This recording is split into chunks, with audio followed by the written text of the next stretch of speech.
Assalamu alaikum warahmatullahi wabarakatuhu. Hello everyone, welcome to my channel Munira's vlog. நபிமார்களுடைய வாழ்க்கை வரலாறில் அடுத்ததாக நம்ம பார்க்க போகிறது இறைத்தூதர் லூத் அலைஹிவஸல்லம் அவர்கள்.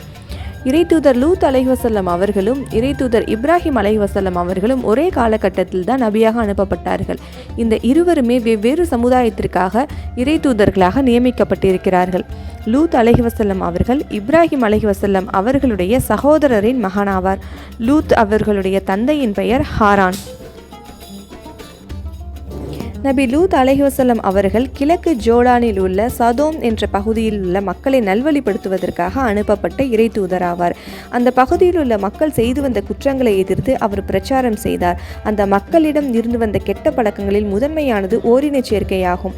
இதற்கு முன்பு வரை அந்த பழக்கம் மனித சமுதாயத்தில் யாரிடமே இருந்தது கிடையாது.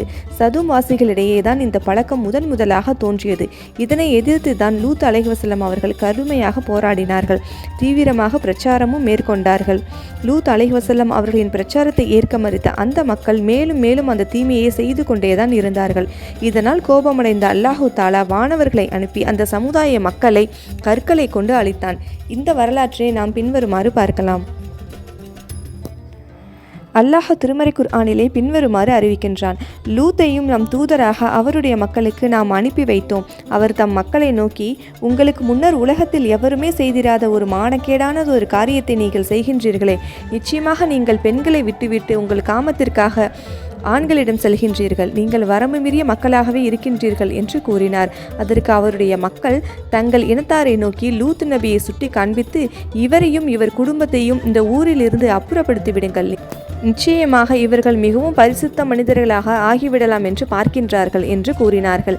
ஆகவே அவருடைய மனைவியை தவிர அவரையும் அவருடைய குடும்பத்தாரையும் பாதுகாத்து கொண்டோம். அவருடைய மனைவி பின்பற்றாத அந்த நபர்களுடன் சேர்ந்து விட்டார். இதனை அல்லாஹ் பின்வருமாறு அல் குர்ஆனிலே 7வது அத்தியாயத்தில் அறிவிக்கின்றான். அவர்களின் மீது கல்மலையை பொழிந்து அவர்களை அழித்து விட்டோம். ஆகவே இந்த குற்றவாளிகளின் முடிவு என்னவாயிற்று என்பதை நபியே நீர் கவனிப்பீராக என்று அல்லாஹ் தெரிவிக்கிறான். லூத் அலைஹிவஸல்லம் அவர்கள் பின்வருமாறு அவருடைய சமுதாய மக்களிடம் பிரச்சாரம் செய்தார்கள். நிச்சயமாக நான் உங்களிடம் அனுப்பப்பட்ட நம்பிக்கையான ஒரு தூதனாக இருக்கிறேன். ஆகவே அல்லாஹ்வுக்கும் எனக்கும் கீழ்ப்படியுங்கள். இதற்காக நான் உங்களிடத்தில் எந்த கூலியும் கேட்கவில்லை. என் கூலி உலகத்தாரின் இறைவனிடமே உள்ளதை தவிர வேறு யாரிடமும் இல்லை. நீங்கள் உங்கள் இச்சையை தனித்துக் கொள்வதற்காக உலகத்தாரில் உள்ள ஆண்களிடம் செல்கின்றீர்கள். உங்கள் இறைவன் உங்களுக்காக படைத்த உங்கள் மனைவிகளை நீங்கள் புறக்கணித்து விடுகின்றீர்களே. நிச்சயமாக நீங்கள் அல்லாஹ்வின் இயற்கை முறையை மீறிவிட்ட மக்களே ஆவீர்கள் என்று கூறினார்கள். அதற்கு அவர்கள், லூத்தே, இவ்வாறு கூறுவதை விட்டு நீ விலகி கொள்ளாவிட்டால் நிச்சயமாக நீர் நம் ஊரை விட்டு துரத்தப்படுவீர் என்று அவரை எச்சரித்தார்கள். அதற்கு அவர், நிச்சயமாக நான் உங்களின் இந்த தீய செயலை வெறுக்கிறேன் என்று கூறி, என் இறைவனே, இவர்களின் இந்த தீய செயலில் இருந்து என்னையும் என் குடும்பத்தையும் பாதுகாத்து கொள்வாயாக என்று அல்லாஹ்விடம் அவர் பிரார்த்தனையும் செய்தார்கள். மேலும் லூத் அலைஹிவஸல்லம் அவர்கள் தன் சமுதாய மக்களிடம் கூறினார், பெண்களை விட்டுவிட்டு ஆண்களிடம் மோகம் கொண்டு செல்கின்றீர்கள். பயணிகளை வழிமறைத்து கொள்ளையடிக்கின்றீர்கள். மக்கள் நிறைந்த உங்கள் சபைகளிலும் பகிரங்கமாகவே மிக்க வெறுக்கத்தக்க காரியத்தை செய்கின்றீர்கள் என்றும் கூறினார். அதற்கு அவர்கள், மெய்யாகவே நீங்கள் உண்மை சொல்பவராக இருந்தால் அல்லாஹுடைய வேதனையை எங்களிடம் கொண்டு வாருங்கள் என்று கூறியதை தவிர வேறு எதையும் அவர்கள் கூறவில்லை. அதற்கு அவர், என் இறைவனை விஷமம் செய்யும் இந்த மக்களுக்கு எதிராக நீ எனக்கு உதவி புரிவாயாக என்றும் பிரார்த்தித்தார். வானவர்களாகிய அல்லாஹுடைய தூதர்கள் இப்ராஹிமுக்கு இஸ்ஹாக்கை பற்றிய பிறப்பு செய்தியை கூறி அவரிடம் வந்த சமயத்தில் அவரை நோக்கி, லூத்துடைய இந்த ஊராரை நிச்சயமாக நாங்கள் அழித்து விடுவோம் என்றும், ஏனென்றால் நிச்சயமாக அந்த ஊரார் பாவம் செய்வதில் எல்லை கடந்த அநியாயக்காரர்களாக ஆகிவிட்டார்கள் என்றும் அந்த வானவர்கள் இப்ராஹிமிடம் கூறினார்கள். அதற்கு அவர் கேட்டார், வானவர்களை நோக்கி, நிச்சயமாக அதில் லூத்தும் இருக்கிறாரே என்று கூறினார். அதுக்கு வானவர்கள் கூறினார்கள், அதில் இருப்பவர்கள் யார் என்பதை நாங்கள் நன்கு அறிவோம். அவரையும் அவருடைய குடும்பத்தாரையும் நிச்சயமாக நாங்கள் பாதுகாத்துக் கொள்வோம். ஆனால் அவருடைய மனைவியை தவிர, ஏனென்றால் அவருடைய மனைவி அந்த ஊராருடன் தங்கி அவர்களுடன் அவளும் அழிந்து விடுவாள் என்று கூறினார்கள். பின்னர் நம் வான் தூதர்கள் லூத் நபியிடம் வந்த பொழுது அந்த ஊரார் தீய எண்ணத்துடன் அவர்களை துரத்தி கொண்டு வந்தார்கள். அப்பொழுது அவர் அந்த வானவர்களை பாதுகாத்து கொள்ள தம் கையால் ஒன்றும் செய்ய முடியாமல் அவர்களுக்காக துக்கித்தார்கள்.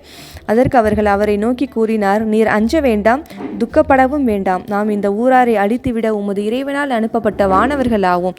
நிச்சயமாக நாம் உம்மையும் உமது குடும்பத்தினரையும் பாதுகாத்துக் கொள்வோம், உன்னுடைய மனைவியை தவிர, ஏனென்றால் அவள் உம்முடன் வராது இந்த ஊராருடன் தங்கி அழிந்துவிடக்கூடியவளாவாள் என்றும் கூறினார்கள். இந்த ஊரார் செய்து கொண்டிருக்கும் பாவத்தின் காரணமாக நிச்சயமாக நாம் இவர்களின் மீது வானத்திலிருந்து வேதனை இறக்கி வைப்போம் என்றும் கூறினார்கள். பின்னர் அந்த வானவர்கள் கூறியவாறே அவர்களின் மீது வேதனை இறங்கி அவர்கள் அனைவருமே அழிந்து விட்டார்கள். நிச்சயமாக நாம் அறிவுடைய மக்களுக்கு தெளிவான அத்தாட்சியை இன்றளவும் அவர்கள் இந்த ஊரில் விட்டு வைத்திருக்கின்றோம் என்று அல் குர்ஆனிலே அல்லாஹ் 29வது அத்தியாயத்திலே கூறுகிறான். உண்மையை கண்டறிபவர்களுக்கு நிச்சயமாக இதில் பல அத்தாட்சிகள் இருக்கிறது. நிச்சயமாக அந்த ஊரானது நீங்கள் பயணம் செய்து வந்து வரப்போகக்கூடிய வழியில்தான் இன்னும் இருக்கிறது. நிச்சயமாக இதில் நம்பிக்கையாளர்களுக்கு ஒரு நல்ல படிப்பினை இருக்கிறது என்று திருக்குர்ஆனிலே அல்லாஹ் 15வது அத்தியாயத்தில் குறிப்பிடுகிறான். இறைவனால் அனுப்பப்பட்ட அந்த வானவர்கள் லூத்துடைய குடும்பத்தாரிடம் வந்த பொழுது அவர்களை நோக்கி, நிச்சயமாக நீங்கள் நான் அறியாத மக்களாக இருக்கின்றீர்களே என்று லூத்து கூறினார். அதற்கு அவர்கள், உங்கள் மக்களாகிய இவர்கள் எதை சந்தேகித்து கொண்டிருந்தார்களோ அதை நாம் உங்களிடம் கொண்டு வந்திருக்கின்றோம். மெய்யான விஷயத்தையே நாம் உங்களிடம் கொண்டு வந்திருக்கிறோம். நிச்சயமாக நாம் அவர்களை அழித்து விடுவோம் என்று உங்களுக்கு உண்மையையே கூறுகிறோம் என்று அந்த வானவர்கள் கூறினார்கள். ஆகவே இன்று இரவில் சிறிது நேரம் இருக்கும் பொழுதே நீங்கள் உங்கள் குடும்பத்தினரை அழைத்து கொண்டு அவர்கள் முன்னும் நீங்கள் பின்னுமாக செல்லுங்கள். உங்களில் ஒருவருமே திரும்பி பார்க்காமல் உங்களுக்கு ஏவப்பட்ட இடத்திற்கு நீங்கள் சென்று விடுங்கள் என்று கூறினார்கள். மேலும் நிச்சயமாக அவர்கள் அனைவருமே விடுவதற்கு உள்ளாகவே வேறு அறுக்கப்பட்டு விடுவார்கள் என்றும் நாம் அந்த வானவர்களின் மூலமாக அவருக்கு அறிவித்தோம். இதற்கிடையில் லூத்து நபியின் வீட்டிற்கு வாலிபர்கள் சிலர் வந்திருப்பதாக அறிந்து அந்த ஊர் மக்கள் மிக்க சந்தோஷத்துடன் லூத்து நபியின் வீட்டிற்கு வந்து கூடிவிட்டார்கள். லூத்து நபி அவர்களை நோக்கி, நிச்சயமாக இவர்கள் என்னுடைய விருந்தாளிகள், ஆகவே அவர்களின் முன்னாக நீங்கள் என்னை இழிவுபடுத்தி விடாதீர்கள் என்று கூறினார்கள். மேலும் நீங்கள் அல்லாஹுக்கு பயந்து கொள்ளுங்கள், என்னை அவமானப்படுத்தி விடாதீர்கள் என்றும் தன் சமுதாய மக்களிடம் அவர் கூறினார்கள். அதற்கு அவர்கள் கூறினார்கள், உலகில் யாராக இருந்தாலும் சிபாரிசுக்கு நீங்கள் வரக்கூடாது என்று நான் உங்களை தடுத்திருக்கவில்லையா என்று லூத் அலைஹிஸ்ஸலாம் அவர்களை கேட்டார்கள். அதற்கு லூத் அலைஹிஸ்ஸலாம் அவர்கள் கூறினார்கள், இதோ என்னுடைய பெண் மக்கள் இருக்கின்றார்கள், நீங்கள் வேண்டுமென்றால் இவர்களை திருமணம் செய்து கொள்ளலாமே என்று கூறினார்கள். நபியே, உன் மீது சத்தியமாக அவர்கள் புத்தி மயங்கி வழிகேட்டில் தட்டழிந்து கொண்டிருந்தார்கள். ஆதலால் அவர்கள் அதற்கு செவிசாய்க்கவில்லை. ஆகவே சூரியன் உதித்ததற்கு பின்னுள்ள நேரத்தை அடைந்த போது அவர்களை இடி முழக்கமானது பிடித்து கொண்டது. அந்த சமயம் அவர்களின் மீது செங்கற்களை பொழிய செய்து அவர்களுடைய ஊரை நாம் தலைகீழாக புரட்டிவிட்டோம். உண்மையை கண்டறிபவர்களுக்கு நிச்சயமாக இதில் பல அத்தாட்சிகள் இருக்கின்றது. அல்லாஹ் திருக்குர்ஆனிலே பின்வருமாறு அறிவிக்கின்றான். நம் கட்டளையின் நேரம் வந்ததும் அவர்களுடைய ஊரை தலைகீழாக நாம் கவிழ்த்து விட்டோம். அதற்கு முன்னர் அவர்களின் மீது சுடப்பட்ட செங்கற்கள் மழையை போல் பொழியச் செய்தோம். எரியப்பட்ட செங்கல் ஒவ்வொன்றிலும் உங்கள் இறைவனால் அடையாளமிடப்பட்டிருந்தது. புரட்டப்பட்ட அந்த ஊர் இந்த அக்கிரமக்காரர்களுக்கு வெகு தூரமும் அல்ல. விரும்பினால் அதனை இவர்கள் நேரில் சென்று பார்த்து கொள்ளலாம் என்று அல் குர்ஆனிலே அல்லாஹ் 11வது அத்தியாயத்தில் அறிவிக்கின்றான். லூத் நபியின் சமுதாயத்தை அல்லாஹ் பல கோணத்தில் அளித்துள்ளான். பேரிடி முழக்கத்தோடும் சுடப்பட்ட செங்கற்களை கொண்டும் அந்த ஊரின் மேல்தட்டை கீழ்த்தட்டாக்கி தலைகீழாக புரட்டி அழித்ததோடு அல்லாமல் அந்த சமுதாய மக்களின் கண்களையும் குருடாக்கினான்.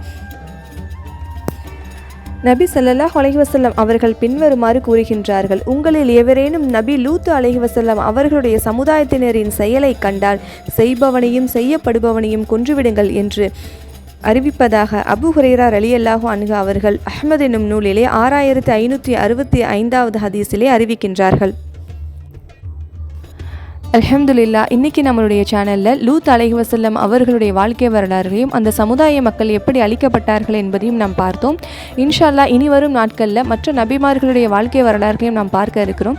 ஸோ கீப் வாட்சிங் அண்ட் கீப் சப்போர்ட்டிங். அஸ்ஸலாமு அலைக்கும் வரஹ்மத்துல்லாஹி வபரகாத்துஹு.